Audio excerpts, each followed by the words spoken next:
பீமா, நீ என்ன செய்ய போகிறாய் என்றார். பீமன் சொன்னான், எனக்கு நல்ல சாப்பாடு வேணும், ஒரு வேளை கூட சாப்பிடாம இருக்க முடியாது, சண்டை போடுறதுக்கும் யாராவது ஆள் கட்டாயமா வேணும், அதனால நான் ஏற்கனவே முடிவு செய்து விட்டேன், என் வீரம் விளங்கிக் கொண்டே இருக்க வேண்டுமானால் யாருடனாவது மல்யுத்தம் பண்ணணும், நல்லா சாப்பிடணும், அருமையா சமைக்கவும் எனக்கு தெரியும், ஆகவே விராட மன்னனுடைய மடப்பள்ளியில போய் தலைமை சமையல்காரனாக இருந்து கொள்ளலாம், பலாயன் பேரை மாத்திக்கலான்னு முடிவு பண்ணிட்டேன்னு சொல்லி ஒரு பெரிய கருப்பு துணியை எடுத்து இடுப்புல கட்டி எதிரும் புதிருமாக 2 கத்தியை சொருகி இந்த கையில ஒரு கரண்டி இந்த கையில ஒரு கரண்டி உள்ள ஓடும் போதே ஒரு மதையான மச்ச நாட்டுக்குள்ள ஓடி போன மாதிரி விராட மன்னனுடைய சபைக்கு ஓடி போய் பலாயன் என் பேரை மாத்திக்கிட்டு எப்படியாவது நான் அங்கே வேலை செய்து கொண்டு இனிமையான சமையல் உணவுகளை தயார் செய்து வேண்டும் மட்டும் சாப்பிட்டு யாராவது மச்ச நாட்டுக்கு விராடனோடு போரிட வந்தாலோ இல்லை தங்கள் திறமையை காட்டுறதுக்கு வந்தாலோ அவர்களோடு மல்யுத்தம் பண்ணி வெற்றி கொடி நாட்டி நான் ஓராண்டு காலத்தை கழித்து விடுவேன். இப்ப தர்மர் சொன்னார், பாக்கி இருக்கிற எங்க 4 பேராலையும் எந்த பிரச்சனையும் வராதுன்னு எனக்கு நல்லா தெரியும், பீமா உன் வார்த்தையை தான் நம்ப முடியாது, திடீர்னு ஏதாவது ஒரு அசாதாரணமான சூழ்நிலை வந்துட்டானா மரம் மட்டைய கூட பிடுங்கி அடிக்கிறதுக்கு நீ ஒரு நாளும் தயங்க மாட்ட, தயவு செய்து இந்த ஓராண்டு காலம் எவ்வளவு கவனமா இருக்க வேண்டுமோ அவ்வளவு கவனமா இரு என்று தர்மர் அறிவுரை சொல்லுகிறார். நகுலா, நீ என்ன செய்ய போகிறாய்? நகுலன் சொன்னான், அண்ணா உங்களுக்குத்தான் தெரியுமே, குதிரைகளை வளர்ப்பதிலேயும் சிறந்த குதிரைகளை தேர்ந்தெடுப்பதிலேயும் அவைகளை வழிநடத்தி செல்வதிலேயும் வெற்றி பெறக்கூடிய குதிரைகளை தேரில் பூட்டி அவைகளை பழக்குவதிலேயும் எனக்கு நல்ல ஆர்வமும் அனுபவம் இருக்கிறது என்று உங்களுக்கு தெரியுமே, ஓராண்டு காலம் அவன் குதிரை லாயத்தில் இருக்கக்கூடிய குதிரைகளை கவனித்துக் கொண்டு என் காலத்தை போக்கி விடுவேன், கவலைப்படாதீர்கள் என்றான் நகுலன். பசுக்களை காப்பாற்றுவது ஓராண்டு காலம் அதில் விருப்பமுடையவனாக இருக்கிற நான் விராட மன்னனுடைய பசுக்களை காப்பாற்றிக் கொண்டு அவைகளை புறந்து கொண்டு ஓராண்டு காலம் அந்த பணியை செய்வதன் மூலமாக புண்ணியமும் தேடிக்கொண்டு அந்த மச்ச நாட்டில் அமைதியாக நான் வாழ்வேன், என்னுடைய பெயரை தந்திரிபாலன் என்று மாற்றிக்கொள்ளப் போகிறேன் என்றான். ஆக தர்மபுத்திரர் கங்குபட்டர் என்றும், பீமன் பலாயனன் என்றும், அர்ஜுனன் பிருகன்னலை என்றும், நகுலன் தாமக்கிரந்தி என்றும், சகாதேவன் தந்திரிபாலன் என்றும் 5 பேரும் தங்கள் பெயர்களை மாற்றிக்கொண்டு என்னென்ன பணி என்று முடிவு செய்து விட்டார்கள். ஆயிரக்கணக்கான பணிப்பெண்களை வைத்து வேலை வாங்கிக் கொண்டு அரண்மனையில் இருந்தவளான பாஞ்சாலி சொன்னாள், நான் விராட மன்னனுடைய மனைவியான சுதேஷ்ணையினுடைய பணிப்பெண்ணாக ஓராண்டு காலம் என் காலத்தை கழித்துவிடப் போகிறேன். சந்தனம் அரைப்பது, பூக்களை தொடுப்பது, அலங்காரம் செய்வது, அணிமணிகளை புனைவது, இது மாதிரியான பணிகளை ஓராண்டு காலம் செய்து கொண்டு எப்படியாவது ஓராண்டு கால அஞ்ஞாத வாசத்தை கழித்து விடலாம். இதை கேட்கும் போது அர்ஜுனனே கண்ணீர் விட்டான். ஆயிரக்கணக்கான வேலைக்காரர்களை வைத்துக் கொண்டு ராஜமாதாவாக இருந்த பாஞ்சாலி பிரதேசாரணி என்று பெயரை மாற்றிக்கொண்டு ஓராண்டு காலம் இன்னொரு தேசத்தில் பணிப்பெண்ணாக இருக்க வேண்டியது இருக்கிறது என்று பாண்டவர்கள் வருந்தினார்கள். இருந்தாலும் அதை போக்குவதற்கு வழியில்லை, விதி வசப்பட்டு ஓராண்டு காலம் அஞ்ஞாத வாசம் செய்வது என்று மச்ச நாட்டிற்குள் புகுந்தார். தர்மபுத்திரன் முதலில் வந்தான், விராட மன்னனுடைய சபையில் வந்து சேர்ந்தான். அந்த சூரிய பகவானுடைய அருளினால் இந்த பொலிவான தோற்றத்தோட அந்த ராஜசபையில விராடன் உட்கார்ந்து இருக்கும் போது தர்மன் உள்ள வந்தான். வியாசர் சொன்னார், அந்த தர்மனுடைய முகத்தை பார்க்கும் போதே அந்த விராட மன்னனுக்கு பார்த்து கொண்டே இருக்கலாம் போல இருக்கான் அந்த முகம். இந்த முகத்தினுடைய தேஜஸ், அந்த பொலிவு, அந்த முகத்தை பார்த்துட்டே இருக்கலாம் போல இருக்கிறதாம். உடனே உள்ள நுழைந்தவரை பார்த்து, வருக, இன்னைக்கு நான் என்ன பாக்கியம் பண்ணினேன், இப்பேற்பட்ட ஒருவர் என்னுடைய அரண்மனையை தேடி வந்திருக்கிறார். அப்பொழுது தர்மபுத்திரர் சொன்னார், நான் பலகாலம் யுதிஷ்டனோட தர்மபுத்திரனோட இருந்தவன், அவர்கள் எங்கோ அஞ்ஞாத வாசம் என்று சென்று விட்டதனால் திரும்பி வர வரைக்கும் ஓராண்டு காலம் இங்க இருக்கலாம்னு நினைச்சு வந்திருக்கேன். இது மாதிரியான சுவடிகளை படித்தல், ஜோதிடம் சொல்லுதல், பள்ளி சகுனம் பார்த்தல், விகடமா பேசுதல், சொக்கட்டான் ஆடுதல், இது மாதிரியான வேலைகளை செய்து கொண்டு உன் சபையில் ஓராண்டு காலம் இருப்பேன், என்னுடைய பெயர் கங்குபட்டர்னு சொல்லிட்டு இருந்தார். விராடனுக்கு ரொம்ப மகிழ்ச்சி. பின்னால ஒவ்வொருவரா வந்தார்கள். பீமன் வந்தான், அர்ஜுனன் வந்தான். அவரவர் என்னென்ன வேலை செய்வதாக தீர்மானம் பண்ணினார்களோ அவைகளையெல்லாம் சொல்லிக்கொண்டு ஒவ்வொருவராக வந்து 5 விராடனிடத்திலே பணியில் அமர்த்தப்பட்டார்கள். எல்லாம் நிகழ்ந்து முடிந்த பிறகு விரதசாரணி என்று பெயரை மாற்றிக்கொண்டவளான பாஞ்சாலி வந்தாள். ஏற்கனவே அழகே சொரூபமான திருமுகம் உடையவள், நிலவு மாதிரி முகத்தை உடையவள். அந்த பாஞ்சாலி வந்து சுதேஷ்ணை ஆகிய விராட மன்னனுடைய மனைவியின் இடத்துல சொன்னாள், நான் பாண்டவர்களின் தேவியான பாஞ்சாலிக்கு பணிப்பெண்ணா இருந்தவள். அவர்கள் ஓராண்டு காலமாக அஞ்ஞாத வாசம் என்று சென்று விட்டதனால் எனக்கு வேறு வழி இல்லாமல் உங்களை தேடி வந்திருக்கேன்.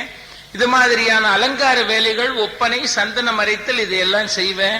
ஓராண்டு காலம் இங்க பணிப்பெண்ணா இருந்துட்டு ஓராண்டு காலம் முடிஞ்சு அஞ்ஞாத வாசம் போன பாஞ்சாலி திரும்பி வந்தா அவர்களோடு நான் சென்று விடுவேன் என்று சொன்ன உடனே விரதசாரணி சொன்னா, பெண்ணே, அந்த சுதேஷ்ண சொன்னா, பெண்ணே, உன்னை பார்க்கறதுக்கே இத்தனை அழகா தேவலோகத்து மடந்தை மாதிரி நீ இருக்கிறாயே, உன்னை நான் பணியில் அமர்த்தி கொண்டேன் என்றால் உன்னுடைய அழகில் இந்த அரசவையில் இருக்கக்கூடிய ஆடவர்கள் ஈடுபட வேண்டிய நிலைமை வந்துச்சுன்னா அது பல ஆபத்துக்களை இங்க உண்டாக்குமே.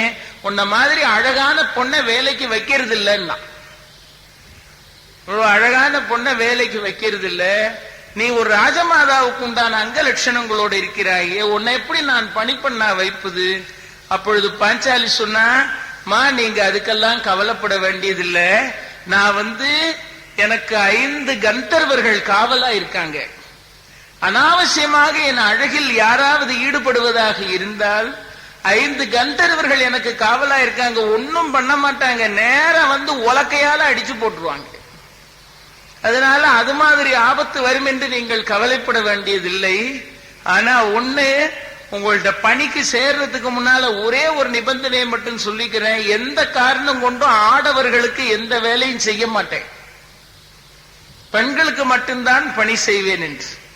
அப்ப சுதேஷ்ணை சொன்னால், இத்தனை அழகான பெண்ணை ஓராண்டு காலமாக அந்த அரண்மனையில விரதசாரணி என்கிற பெயரோடு பாஞ்சாலி தன்னுடைய வலது தோள் பக்கத்துல, என்ன சபதம் பண்ணிருக்காளே, துரியோதனன் துச்சாதனன் ரத்தத்தை கலந்து பூசித்தான் குழலை முடிப்பேன், அதுவரையிலும் சீவி குழல் முடியேன்னா, ஏற்கனவே நீண்ட கூந்தல், அப்ப இந்த பெரிய கூந்தல் அப்படியே விரிஞ்சு கிடந்தா அதை பார்க்கும் போது சுதேஷ்ணைக்கு ஒரு சந்தேகம் வந்தால் வரும். ஆகவே கூந்தலை முடிக்காமல் வலது தோள் பக்கத்தில் சற்றே தூக்கி அந்த கூந்தலை சரி செய்து வைத்திருந்தாள் என்று எழுதினார்கள். அதை கண்டுபிடிக்க முடியாமலோ கூந்தலை முடிக்காமலோ ஓராண்டு காலமா எவ்வளவு பெரிய சிரமத்தோடு அந்த அஞ்ஞாத வாசத்தை நடத்தி இருப்பார் பாருங்கள். இது மாதிரியாக 5 பாஞ்சாலியோடு சேர்ந்து வந்து மச்ச நாட்டிலே அவரவர் ஒரு பணியில் அமர்ந்தார்கள். மச்ச நாட்டினுடைய அந்த சிறப்பை எழுதும் போது அருமையாக எழுதினார்கள் பாரத கதையில. எப்ப இந்த 6 வந்து சேர்ந்தார்களோ மச்ச நாட்டினுடைய பொலிவும் அழகும் செழுமையும் நாளுக்கு நாள் உயர்ந்து உயர்ந்து உயர்ந்து உயர்ந்து மேலே சென்று கொண்டே இருந்தது. 5 எந்த குறையும் இல்லாமல் இந்த மச்ச நாட்டில் வாழ்ந்து கொண்டிருக்கும் போது ஏற்கனவே ஏராளமான துன்பங்களை அனுபவித்தவளான பாஞ்சாலிக்கு விராட மன்னனுடைய மச்ச நாட்டிலேயும் நீதி உணர்ந்தவனாகிய விராட மன்னனுடைய மச்ச நாட்டிலேயும் அந்த சுதேஷ்ணையினுடைய சகோதரனாகிய கீசகன் மூலமாக ஒரு பெரும் துயரம் வர வேண்டிய ஒரு கட்டாயம் காலகட்டம் உருவாயிற்று. கீசகன் அரசாட்சி பண்ணி கொண்டிருக்கக்கூடிய மன்னனான விராடனுடைய சேனா தளபதியைப் போல இருந்தவன். அந்த விராட மன்னனுடைய வெற்றிக்கெல்லாம் அடித்தளமாகவும் காரணமாகவும் இருந்ததன் என்பதனால கீசகனுக்கு அந்த மச்ச நாட்டில் ஒரு தனிப்பட்ட மரியாதை இருந்தது. மகாராணியினுடைய சொந்த சகோதரனாக இருந்தவன். மகாபாரத கதையில் எழுதினாங்க, மிகப்பெரிய ஆற்றலும் பலமும் உடையவன், மல்யுத்தத்தில் தலை சிறந்தவன், அவன மாதிரி தோள்பலம் உடைய வீரர்கள் அப்படின்னு ஒரு பட்டியல் போட்டா முதலில் வைக்க தகுந்தவன் பீமன். அவனோடு சமமான பலம் பொருந்திய மல்யுத்தக்காரன் என்றால் கீசகன். இந்த 2 பேரையும் மாதிரி ஒரு சமமான பலசாலியான இன்னொருத்தரை சொல்லணுமானா அது ஸ்ரீ கிருஷ்ண பகவானின் சோதரரான பலராமர். ஒரே வரிசையில் வைத்து எண்ணத் தகுந்த 3 சிறந்த மல்யுத்தம் புரியக்கூடிய மகத்தான வீரர்கள் இந்த பீமனும் கீசகனும் கிருஷ்ண பகவானின் சோதரரான பலராமர். அந்த கீசகனை நம்பித்தான் விராடர் அரசாட்சி பண்ணி கொண்டிருக்கிறான். எங்கிருந்தாவது யாரேனும் போர் தொடுத்து வந்தால் அவர்களை புறமுதுகிட்டு ஓடச் செய்து வெற்றியை பெற்றுக் கொடுக்கக்கூடிய மிகப்பெரிய ஆற்றல் உடையவன் கீசகன் என்பதனால கீசகன் தவறு செய்யும் போது கூட தடுக்க முடியாத நிலைமையில விராட மன்னன் இருந்தான். பாரத கதையில் எழுதினார்கள், ஒரு நாள் பணிப்பெண்ணாக அந்த அரண்மனையில் உலா வந்த விரதசாரணியை சுதேஷ்ணையின் சகோதரனான கீசகன் காண நேரிட்டான். கீசகன் பார்க்கிறான். நம்ம புராண இதிகாசங்கள்லயே எழுதினாங்க, மகத்தான ஆற்றலும் சக்தியும் அறிவும் உடையவனா இருப்பான், தேவையில்லாத ஒரு பெண்ணாசைக்குள்ள போய் விழுந்து சகலத்தையும் இழந்து ஒன்றும் இல்லாதவனா போகக்கூடிய நிலைமைக்கு போடுவான். ராமாயணத்துல அதான் எழுதினாங்க, ராவணனை விட பெரிய ஆற்றலும் அறிவும் தீர்காயுசும் கலைஞானமும் உடைய ஒரு வீரனை பார்க்க முடியாது. அப்பேற்பட்ட அபூர்வமான ஆற்றல் உடையவன், பிரத்யட்சமாக ஈசனை பலமுறை கண்ணுக்கு கண்ணா நேரா பார்த்தவன். அவன் சாமகானம் பாடி மகிழ ஆரம்பித்தான் என்றால் அதில் பரவசப்பட்டு போகக்கூடியவனாக இருந்தான் ஈசன் என்று எழுதினார்கள். அப்படியெல்லாம் ஆற்றல் உடையவனாய் இருந்தவன் 33 கோடி வாழ்நாள் முயன்றுடைய பெருந்தவம் எக்கோடி எவராலும் வெலப்படா என கொடுத்த வரம். இது மாதிரி எல்லாம் பெரிய பெரிய ஆற்றல் உடையவனாக இருந்தவன். அவனுடைய பெரிய வீழ்ச்சிக்கு காரணமாயிருந்தது அவனுடைய தேவையில்லாத பெண்ணாசை. இந்த பெண்ணாசையினால அதல பாதாளத்தில் விழ வேண்டிய நிலைமைக்கு அவன் ஆளானான். பாரத கதை ராட பருவத்திலேயும் ஒரு அபூர்வமான பாடம் சொல்லுகிறது. கீசகன் இந்த விரதசாரணியை பார்க்கிறான். அவ அழகுல ஈடுபடுவதற்கு முன்னால் அந்த பெண் யாருக்கு உரியவள் என்கிற சிந்தனை கூட இல்லாமல் அவள் அழகுல ஈடுபடும் போது கீசகன் நினைத்தான், இவள் ஒருவேளை தடவரை தையலாக இருப்பாளோ. தடவரை தையல் சிவபெருமானின் இடபாகத்தில் உரையக்கூடியவளான உமாதேவி. இவ்வளவு உமாதேவி மாதிரி அழகா இருக்காளே, இவள் தடவரை தையலா இருப்பாளோ, இல்லை தாமரை பங்கைய செல்வியா இருப்பாளோ, இவ மகாலட்சுமியா இருப்பாளோ, இல்ல பாதளத்தில் வாழுகிற மோகினி குயிலா இருப்பாளோ, இல்ல நாகலோகத்துல வாழுகிற அறமகளா இருப்பாளோ. அவளுடைய பேரழகை பார்த்து அந்த அழகுல தன்னை மறந்து ஈடுபட்ட கீசகன் அந்த அரண்மனையில் உள்ள பணிப்பெண்களை அழைத்து கேட்டான், புதிதாக ஒரு அழகிய பெண் இந்த அரண்மனையில் உலா வருகிறாளே, இவள் யார்? அவங்க சொன்னாங்க, அவளுக்கு விரதசாரணின்னு பேரு, புதுசா பணிக்கு அமர்ந்திருக்கிறாள், மிகவும் அழகானவள். உன் சகோதரி கூட வேலைக்கு வைப்பதற்கு முதலில் தயங்கினார்கள்.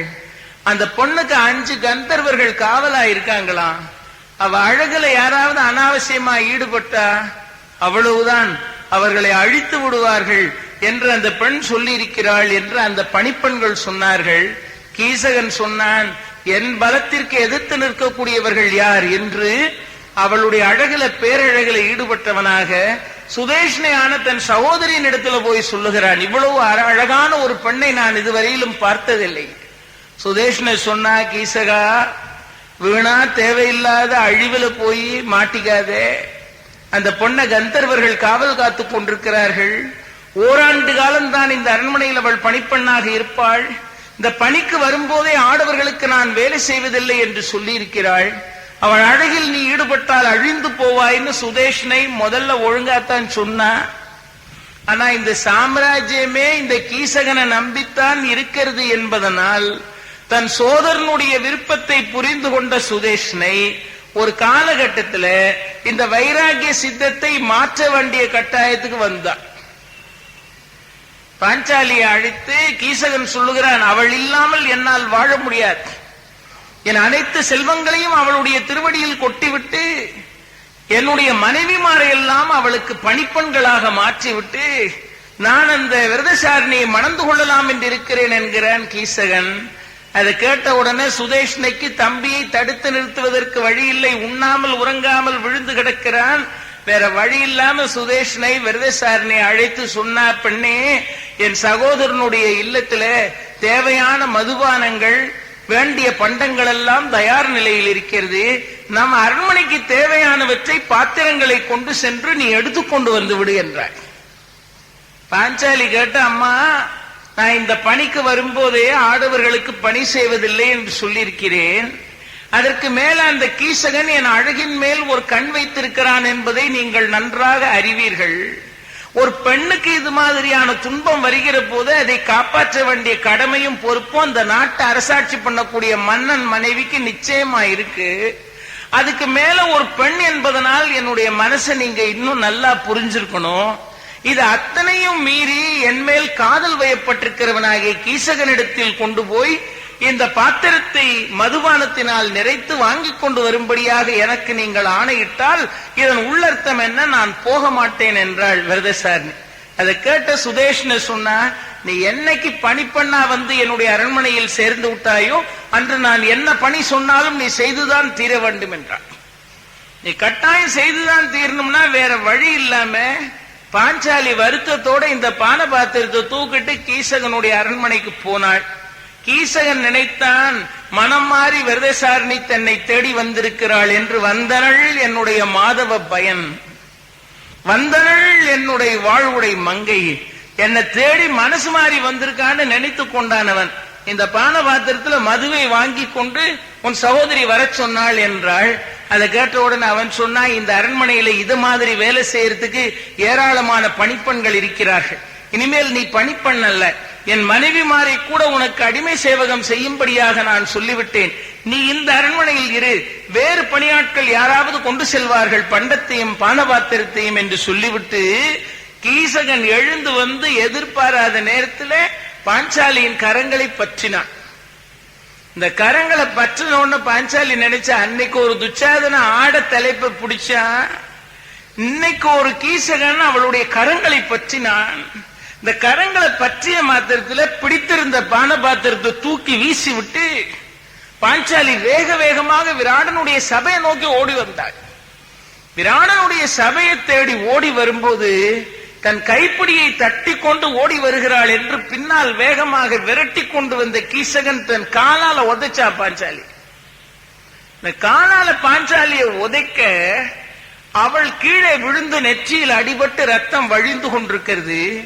அது வரைக்கும் இந்த கீசகனை யாரும் தொடவும் இல்லை, தாக்கவும் இல்லை. ஆனால் கீசகன் யாரும் இல்லாத இடத்துல தன்னால தூக்கி எறியப்பட்டு வேறொரு திசையில போய் விழுந்தான். தூக்கி வீசப்பட்டு வேறொரு திசையில் போய் விழுந்தான். எதனால் எழுதினாங்க பாரத கதையில, இந்த மச்ச நாட்டுக்குள்ள பிரவேசிக்கு முன்னால இவங்க எல்லாருமா சேர்ந்து சூரிய பகவான் ஆராதிச்சு உள்ள வந்தாங்களே, அந்த சூரிய பகவான் இந்த பாஞ்சாலிக்கு அனுகிரகம் செய்வதற்காக ஒரு உருவம் இல்லாத கிங்கரனை அனுப்பி அவளை துன்பப்படுத்தி காலால் மிதித்து அப்பால் தள்ளிய கீசகனை தூக்கி எறியும்படியா பண்ணான். அந்த கீசகனை தூக்கி யாரோ உருவம் இல்லாத ஆள் அப்பால் தூக்கி எறிந்தது போல இருக்காது. விழுந்து கிடந்த பாஞ்சாலி அழுதுட்டு ஓடி வந்து விராடனுடைய சபையில சொன்னா, நீதியும் நியாயமும் நிலவக்கூடிய இந்த ராஜ சபையில இப்படி ஒரு பெண்ணுக்கு அவமானம் நடப்பதை பார்த்து கொண்டு ஒரு மன்னன் இருப்பானா என்று. இதே நிலைமையில தானே இருந்தா. அன்னைக்கு துரியோதனாதிகள் சபையில் அவளை நிறுத்தி ஆடைய பற்றி இழுக்கும் போது இந்த கேள்வியைத்தான் அன்னைக்கும் கேட்டா. சபை நிறைஞ்சு எல்லாரும் இருந்தாங்க, துரியோதனாதிகள் இருந்தாங்க, துரோணர் இருந்தார், பீஷ்மர் இருந்தார், கிருப்பர் இருந்தார், எல்லா பெரியவங்களும் இருந்தாங்க. சபையில் உள்ளவங்கள்ட்ட எல்லாம் நீதி கேட்டு பார்த்தா ஒன்னும் நடக்கல. அப்ப அந்த பாஞ்சாலி என்ன சொன்னா, இது ஒரு சபையா அப்படின்னா, எங்கே சான்றோர்கள் இருக்கிறார்களோ, எங்க தர்மம் தலை தூக்கி இருக்குமோ, எங்கே நீதிக்கு மரியாதை கொடுக்கப்படுகிறதோ, எங்கே சத்தியம் வாழ்கிறதோ, எங்கே சான்றாண்மை மிகுந்த நல்லவர்கள் இருக்கிறார்களோ அதுவல்லவா சபை. இது ஒரு சபையா அப்படின்னு பாஞ்சாலி அப்ப பேசினான். அவ பாரத கதையில சொன்ன அந்த வாசகம் தான், ஒரு நல்ல சபைன்னா அங்க சான்றோர்கள் இருக்கணும், நீதிமான்கள் இருக்கணும், பண்பாளர்கள் இருக்கணும், ஒருவார் கோடாம தீர்ப்பு சொல்றவங்க இருக்கணும், சத்தியத்தை மதிக்கிறவங்க இருக்கணும், வாக்கு நாணயம் உடையவங்க இருக்கணும். அதுதான் உண்மையான சபைன்னு சொன்னாலே பாஞ்சாலி அன்னைக்கு. அவ அன்னைக்கு சொன்ன வாசகத்தை தான் இப்போ நம்ம பார்லிமெண்ட் கட்டிடத்துல உள்ள வடமொழியில எழுதி வச்சிருக்காங்க. உண்மையான சபை என்பது என்ன, எங்கே சான்றோர்கள் இருக்கிறார்களோ, எங்கே நீதி தலை தூக்கி நிற்கிறதோ, எங்கே சத்தியம் மதிக்கப்படுகிறதோ அதுதான் உண்மையான சபை. ஒரு உண்மையான சபைன்னா எப்படி இருக்கணும்னா பாஞ்சாலி இன்னைக்கு அததான் சொல்லி கதர்னா. நீதியும் நியாயமும் தெரிஞ்ச ஒரு விராட மன்னன் இருக்கிறான். ஆனால் இந்த மச்ச நாட்டிலையும் எனக்கு இந்த அவமானம் நடக்கிறதே. விருப்பம் இல்லாத ஒரு பெண்ணை பற்றி இழுத்து கொண்டு வந்து காலால் மிதிக்கிறானே ஒரு மகா பாவி. நெற்றியிலிருந்து ரத்தம் கொட்டி கொண்டிருக்கிறது. ஆனால் அரியாசனத்துல உட்கார்ந்து இருக்கிற விராடனால ஒன்னும் பண்ண முடியல. கீசகனை மறுத்து மொழியக்கூடிய தைரியம் விராடனுக்கு இல்ல. இது தவறு என்று தெரிகிற போது கூட விராடன் பேசாம இருந்தான். ஆனா இந்த நெத்தியில ரத்தம் வழியுது, ஓடி போறா பாஞ்சாலி. பின்னால விரட்டிட்டு கீசகன் ஓடி வர்றான். இந்த தடதடான ஓடி வர காட்சியை சமையல் கட்டில இருந்து பார்த்தான் பீமன். வேக வேகமா பின்னால ஓடி வந்தான். பாஞ்சாலி நெத்தியிலிருந்து ரத்தம் கொட்டுகிறது. இதை பார்த்தவனால சகிக்க முடியல. கீசகன் அவளை உதைத்து வேறொரு புறமாக தள்ளி இருக்கிறான்னு தெரிஞ்ச உடனே, இதுக்காக தான் இவனை ஆயுதாஸ்திரங்களை எல்லாம் வன்னி மரத்துல வச்சுட்டு வாடான்னு சொன்னது. அவனுக்கு ஏற்பட்ட ஆத்திரம் தாங்கல. நேரா போய் என்ன செஞ்சான், அரண்மனைக்கு எதிரில் இருந்த ஒரு மரத்தை ஒத்த கையால பிடுங்க போறான். பிடுங்கிட்டான். அந்த மரத்தை போய் கைய வச்சாதான் மரம் வந்துருமே அவன் கையில. அந்த பீமன் அந்த ஆக்ரோஷத்துல போய் கீசகனை அடிக்கிறதுக்கு ஒரு மரத்தை பிடிங்கினான். இவன் மரத்தை பிடிங்கிட்டா இன்னும் 1 மாசம் இருக்கு அஞ்ஞாத வாசம் முடிய, எல்லாருக்கும் தெரிஞ்சு போடு இவன் தான் பீமன். அவன் மரத்தை பிடுங்க போனா தர்மபுத்திரர் சொன்னார், பலாயனரே, இந்த மரம் இப்ப அடுப்புல வச்சாலும் எரியாது, இது காயறதுக்கு இன்னும் 1 மாசம் ஆகும். இப்ப அடுப்புல வச்சா அது எரியாது. பச்சை மரம் எப்படி எரியும் அடுப்புல வச்சா? இன்னும் 1 மாசம் பொறுத்து இருந்தா தான் அந்த மரம் காயும், அப்புறம் தான் எரியும். அதனால இப்ப பிடிங்க ஒன்னும் பிரயோஜனம் இல்லை. அதனால்தான் அவன் சொன்னான் பாருங்க, தர்மருக்கு பொறுமை, அவர் எல்லாத்தையும் சகிச்சுட்டு பொறுமையா போகக்கூடியவர். அது தாங்க முடியாத பீமன் தானே கோபத்துல என்னால தாங்க முடியாதது தர்மனுடைய பொறுமை தான் சொன்னான் பாருங்க. என்ன செய்வது என்று தெரியவில்லை. பிடுங்க போனா நெத்தியிலிருந்து குருதி கொட்டுகிறது. விராடன் என்ன செய்வது என்று தெரியாமல் ஒரு தவறுதான் நடந்திருக்கானால் கீசகனை தடுக்க முடியவில்லை. இப்படி ஒரு கொடுமை நடக்கலாமா என்று பாஞ்சாலி அழுது கொண்டு அன்று உண்ணாமல் உறங்காமல் அந்த நாள் முழுவதும் சாப்பிடாம துயரத்தின் வாய்ப்பட்டு போய் பாஞ்சாலி கிடக்கிற. ஆனா மனசு நினைக்குது, இந்த மாதிரியாக நம்மை கரம்பற்றி இழுத்து காலால் உதைத்தவனாகிய கீசகனை பழி வாங்காம இருக்கக்கூடாது என்று பாஞ்சாலி நினைத்தாள் மனதில். அதுக்கு தகுதியான சமயம் பார்த்து அன்னைக்கு எப்ப பொழுது அடையும் பார்த்தா இரவு நேரத்துல இந்த துக்கத்தை மனசுல தாங்கிட்டு தூக்கம் வராம மடப்பள்ளியில தலைக்கு ஒரு அண்டாவை வச்சுக்கிட்டு இங்கும் அங்குமா படுத்த மாதிரி புரண்டுகிட்டு இருந்தான் பீமன். எல்லா ஊர் நிசப்தமான பிறகு பாஞ்சாலி பீமனை தேடி போனான். அவன் பாதி தூக்கம் வந்தும் தூக்கம் வராமலும் மடப்பள்ளியில படுத்துட்டு இருக்கான். பாஞ்சாலி போய் அவனுக்கு அருகில உட்கார்ந்து இந்த கையை பார்த்து, அப்படி கையை போட்டு படுத்திருக்கானே, பீமன் கைதான் ஒரு பனைமரம் மாதிரி இருக்குமே, இந்த கையை போட்டு படுத்திருக்கான். இந்த கையை பாஞ்சாலி இப்படியே பார்த்தா இந்த கை முழுசும் அப்படியே கத்தியால அருவாமனையால வெட்டி வெட்டி வெட்டி இருக்கு இந்த கையெல்லாம். பாஞ்சாலி இதை பார்த்த உடனே பாஞ்சாலிக்கு வருத்தம். ஆகா, கதையை பிடிக்கிற கை இந்த மடப்பள்ளியில வந்து கரிகாய்களை நறுக்கி கையெல்லாம் இப்படி இருக்கேன்னு பாஞ்சாலி நினைச்சா அப்படி கண்ணீர் கொட்டுது. இந்த கையில வந்து அப்படி கண்ணீர் துளி விழுது. இது கதையை பிடிக்க வேண்டிய கை இப்படி கரிகாய் வெட்டுதே அப்படின்னு பாஞ்சாலி வருத்தப்பட்டா. நம்ம வீட்டுல கேட்கிறோம், ஆபீஸ்ல பேனா பிடிச்சா வீட்டுல கரிகாய் நறுக்கப்படாதுன்னு இருக்கா, ஏதாவது சட்டமா இருக்கு அப்படின்னு நம்ம கேட்கிறோம். இந்த கண்ணீர் விட்டா அந்த கையில போய் அந்த கண்ணீர் துளி விழுது. இவன் அறகுற தூக்கத்தில் இருந்தவனுக்கு இந்த கையில கண்ணீர் துளி விழுந்த உடனே எழுந்து என்னன்னு பார்த்தா பாஞ்சாலி அவள் கரங்களை பற்றி கொண்டு, பாஞ்சாலி உனக்கு இந்த மச்ச நாட்டில இப்படி ஒரு துன்பம் வரும்னு நான் நினைக்கலையேன்னு இப்படி கைகளை பிடிச்சா எப்பவும் தாமரப்பூவோட இதழ் மாதிரி இருக்கிற பாஞ்சாலியினுடைய விரல்கள் இப்ப பீமன் பிடிச்சான் பாருங்க, அந்த விரல்கள்ல உள்ள மென்மையே போச்சா. ஏன்னா இடைவிடாமல் கடந்த 11 மாசமாக ஒரு ராஜகுமாரிக்காக சந்தனம் அரைச்சு செந்தாமரை பூவின் இதழ் போல இருக்கிற பாஞ்சாலியின் கரங்கள் கூட பார்ப்பதற்கு வருந்தக்கூடிய விதமாக இருந்ததை நினைச்சு பீமன் அழுதான். அவன் கைய பார்த்து பாஞ்சாலி அழுதா. அவ கரங்களை பார்த்து அவ்வளவு பலசாலியா இருக்கிற பீமனுக்கே கண்ணுல துளி வந்து விட்டுது. பாஞ்சாலி, உனக்கு ஏற்பட்ட சோகத்தை பார்த்து கொண்டு நான் இருப்பேனா? அவ சொன்னா, கண்டிப்பா இது மாதிரி என்ன இப்படி பண்ணின கீசகனை நீ அழித்தே தீர வேண்டும், கீசகனை நீ கொன்றே தீர வேண்டும் என்றாள் பாஞ்சாலி. பீமன் சொன்னான், அப்படியே செய்கிறேன், ஒரு நாள் மட்டும் பொறுத்து கொண்டிரு. அந்த கீசகனை அழிக்க வேண்டுமானால் நீ எனக்கு ஒரு உபாயம் செய்து கொடுத்தால்தான் கீசகனை அழிக்க முடியும். என்ன என்றாள் பாஞ்சாலி? அடுத்த முறை கீசகனை பார்க்கும் போது வெளிப்படையாக அவனிடத்தில் வெறுப்பை காட்டிக் கொள்ளாதே.